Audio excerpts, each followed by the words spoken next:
Welcome to 24-Hour Sports. Don't forget to like, comment, and subscribe. It's currently 10:34 p.m. and there's a lot of reasons, 1,000 reasons, if not 1,000,000 reasons that I shouldn't be recording right now. A college student trying to get into the midst of that, but it's road to 800 subs right now. We gotta get it. We gotta grind. We on that grind right now.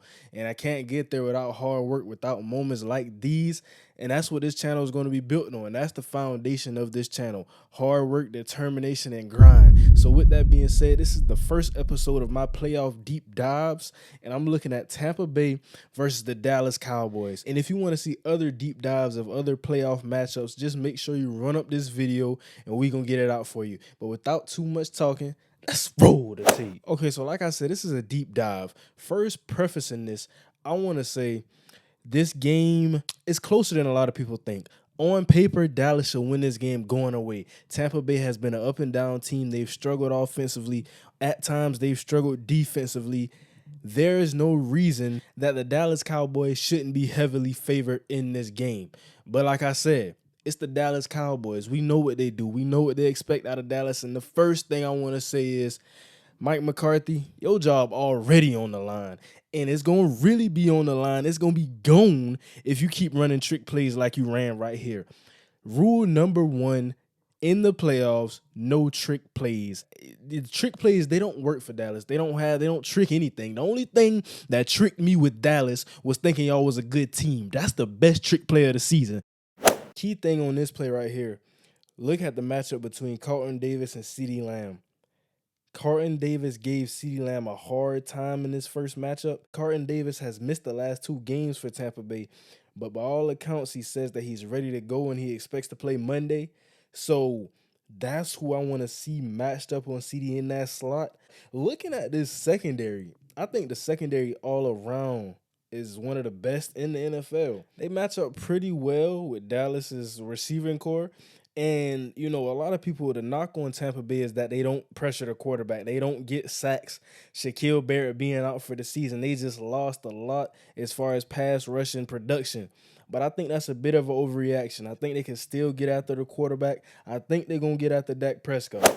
One thing that Dan Quinn has to be looking for, though, is when you press this slot corner in the nickel, you have to be thinking about screens. And I mean, of course, that's typical day one install, but especially against Tampa Bay, they get these big receivers that can run after the catch, but we have to be ready for that. I don't think Trayvon Diggs is that good of a tackler.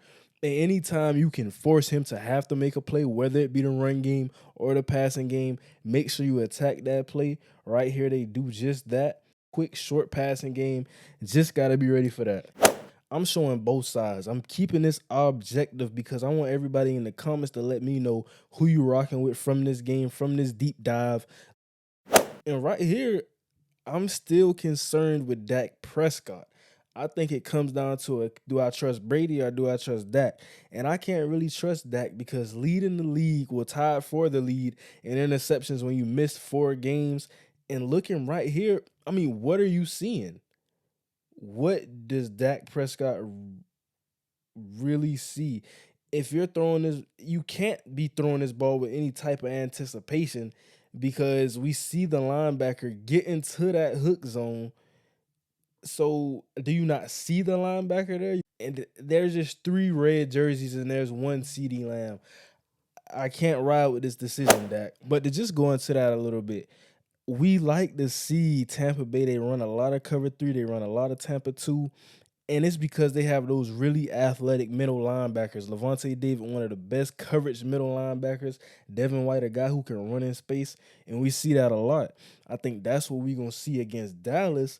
And Dak has to be wary of that, understanding what typically may be open against a certain look, a certain zone coverage. It may not be open because these linebackers can make plays in the passing game. Right here on this play, we just knowing Trayvon Diggs, he likes to play in phase. We can tell that this is a zone look. So right here, I'm knowing it's Mike Evans. I know that I'm going to have that out-breaking route. I get good depth, and then I just break it to the sideline. Tom Brady, good timing.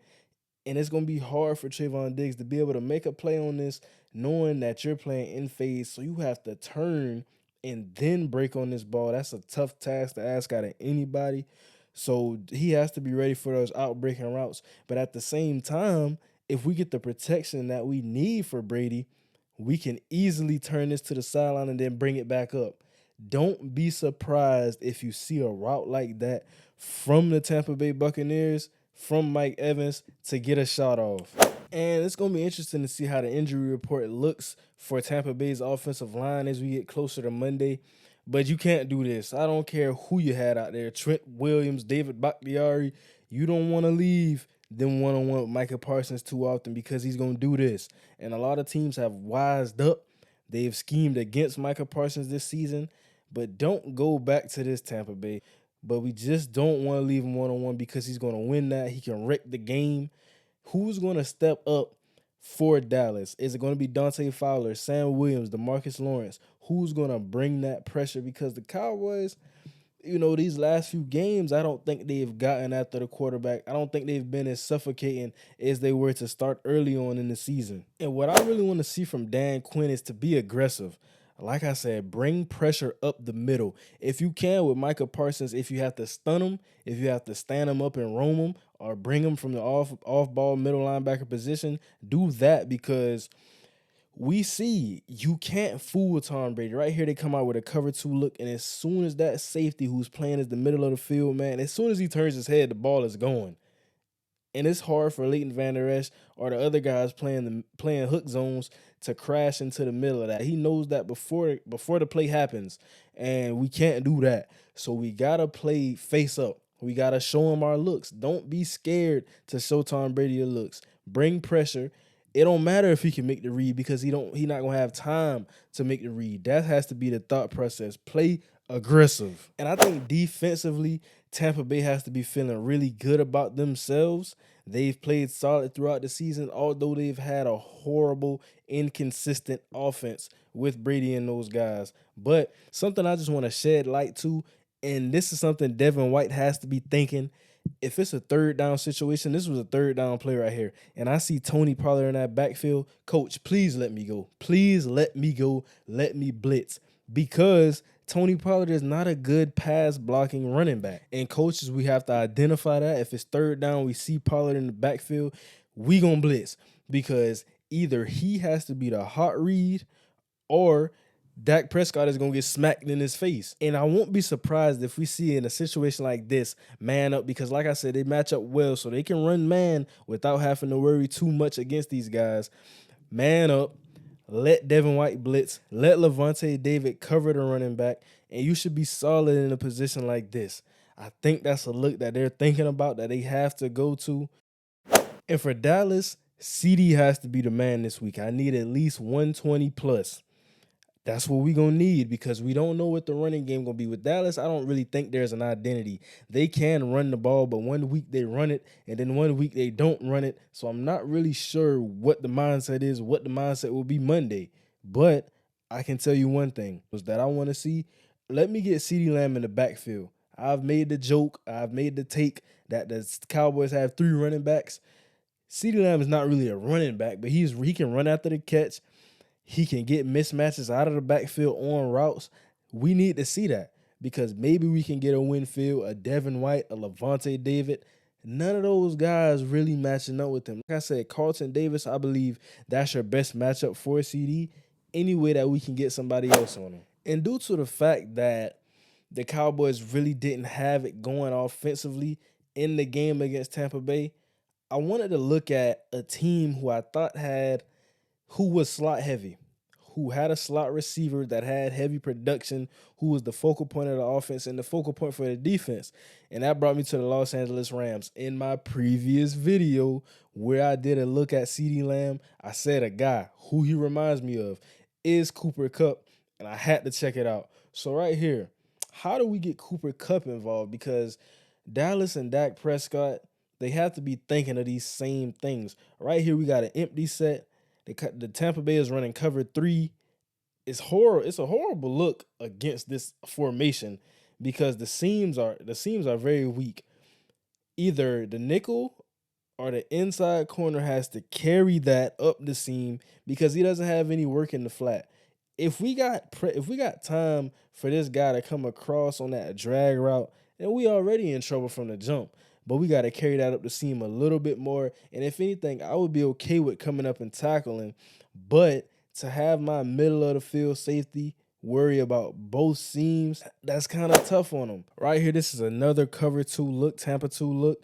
And key thing on this play is when we got Levante David running with that number two receiver to the right side of the field, we see the safety, he's over there a little bit. He has the outside third of the field, but he's just giving Levante David a little help because I know you a linebacker, so I got your back a little bit.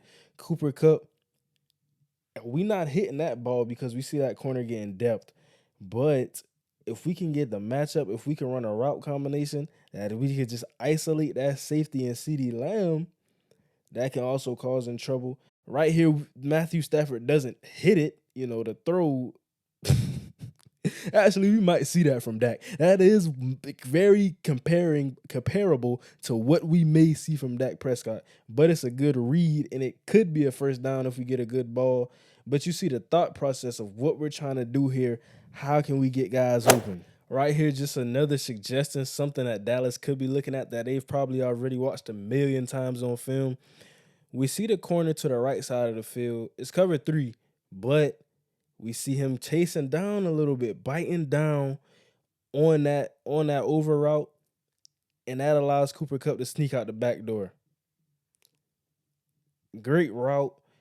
Like I said, getting that safety on the island, but it's not his fault because he's supposed to have somebody right there on the outside third, but he doesn't because that corner bites down, and now it's a big time gain.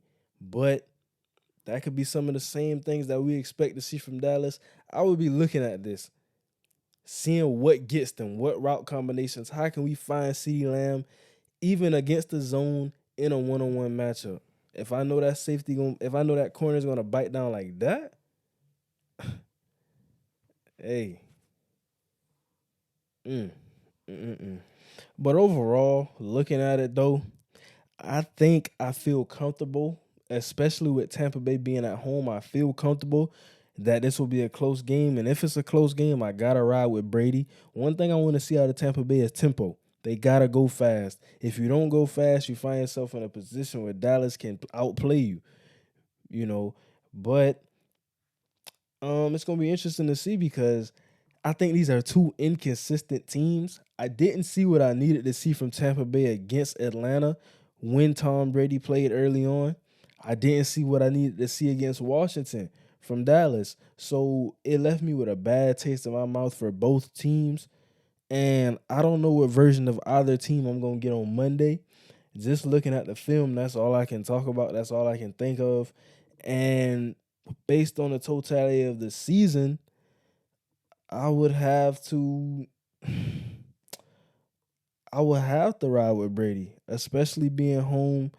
Dak Prescott turning the ball over. I know he's going to give at least one up. Will Tampa Bay have a run game?